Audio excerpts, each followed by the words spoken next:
Shabbat Shalom. This week's Parshat Re'eh, tells us how the Bnei Israel, the Jews, have been commanded to obliterate, to wipe out all traces of the pagan worship, temples, idols, monuments, and so forth when we take possession of the land of Israel. And one of the reasons that the Torah gives us for wiping out the all vestiges of these pagan practices of the people who had been inhabiting the land is the following. I read it in Hebrew. Ufen tidrosh Elohehem lemor echo yavdu hagoyim ela et Elohehem v'aseh ken gam ani. Perhaps you will try to seek out their gods and say, how did these nations worship their gods, and I'll do the same thing. We're going to take a look in this video at a number of ways this verse has been interpreted in academic circles, in the more traditional interpretation of Rashi, and then the way the meaning has been greatly expanded by Rabbi Soloveitchik. Well, I think in academic circles the verse would be interpreted mostly in line with the ancient polytheistic belief in local deities. The idea that each country, each locale has its own god, and when someone moves from one place to another, one should simply learn and adapt the practices of the local that suit that locale in terms of what gods are gods to worship and in what way they want to be worshipped. This is something that was widely spread, and since the children of Israel, as we have seen repeatedly, had not completely divested themselves of the polytheistic culture that they had absorbed during the many generations of living in Egypt, there was a danger that they also would succumb to that, and so that once they had left the desert and entered into the promised land, the land of Israel, they would almost naturally inquire as to what gods had been worshipped here and what ways those gods found pleasing before them to be worshipped. And this is what the Torah comes to negate and to prohibit. Now Rashi, speaking for traditional Jewish interpretation, in particular legal interpretation, sees this verse as adding an important point, an important paragraph to the codex of laws concerning the worship of false gods.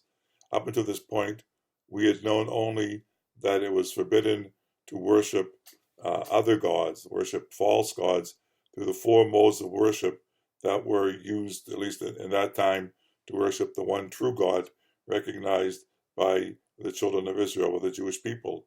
These four modes in Hebrew are called zibuach, kitor, nisuch, and ishtachava'ah. Animal sacrifices, incense burning, libations, and prostration or bowing. This verse adds that whatever other means, however bizarre it may be, such as throwing stones at the idol, which according to traditional interpretation was used in some pagan practices, and we see vestiges of this today in some areas. Any of those means, if that's what was used to worship a certain god, a certain deity, then that practice is also forbidden. Now the Rav, Rabbi Soloveitchik, has expanded the meaning of the verse and taken it into a new direction, much more appropriate for our own age. From his perspective, the verse is now speaking not of some bizarre rituals that are employed by some remote tribe to appease a certain deity, but what he would call the substituting secular emotions for religious emotions. He has in mind the sort of artificial means for inducing a spiritual high by singing, dancing, chanting, all these sort of things which induce in people a feeling that they're really being lifted up into high worlds, but that's a false feeling. It's an illusion.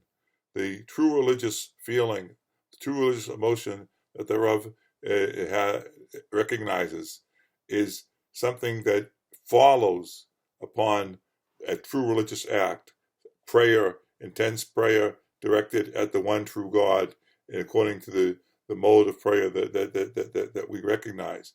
It should always follow the religious act. The religious emotion should follow the act and not precede it. When you try to induce this type of feeling, you're standing in great danger of simply having a sort of dizziness, which you mistake for a spiritual experience and a spiritual exaltation and a spiritual ascent. The Rav goes on to say that the religious experience should not be a product or a byproduct of valid and actually important and necessary other experiences, such as, for example, the aesthetic experience.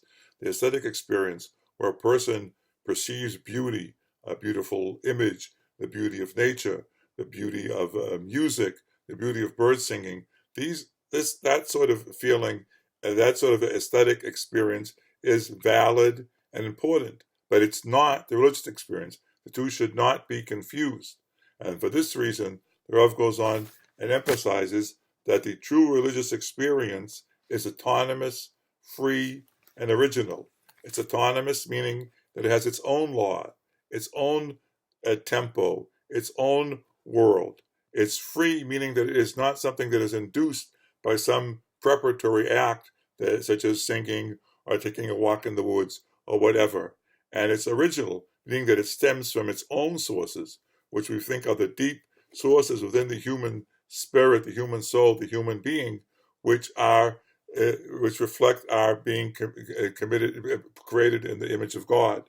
That is what the Rav means when he calls the true religious experience being autonomous, free, and original. And for that reason, it can never follow upon a different experience, which would make it neither autonomous and not free or original either.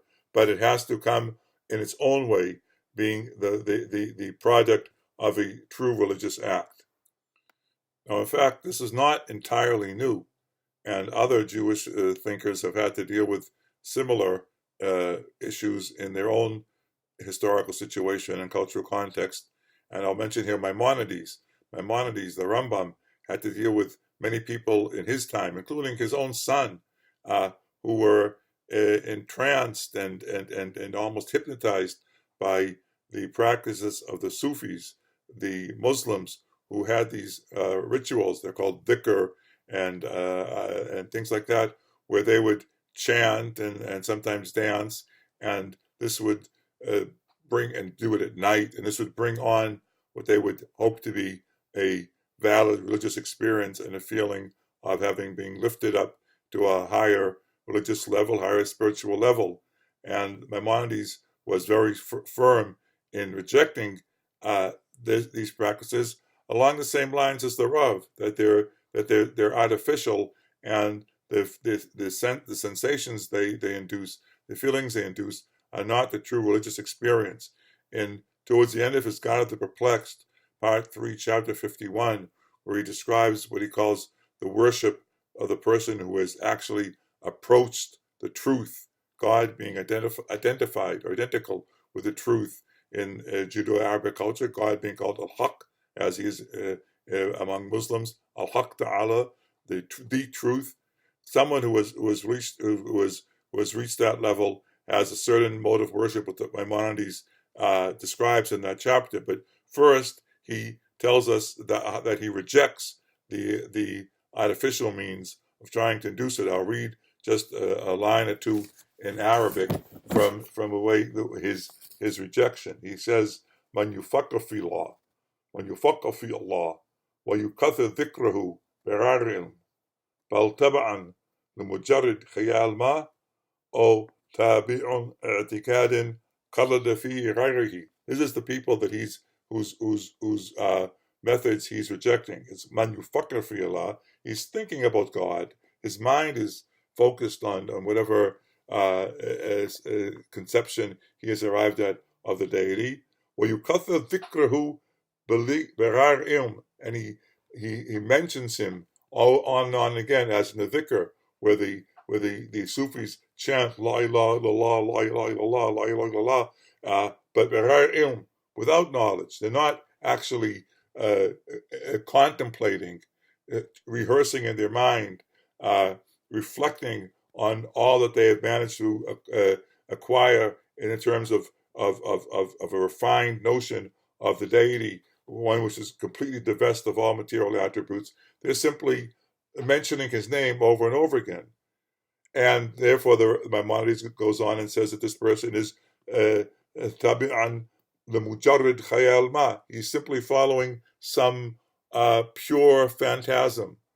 Oh, tabi'un atikadin kaladafi, or else he's simply copying, mimicking what someone else is doing. These type of acts are ultimately barren because they're artificial. One can't induce the type of religious experience by things that cause, for whatever psychological reasons, cause us to feel that we're leaving this low material world and moving up the realm to the higher worlds.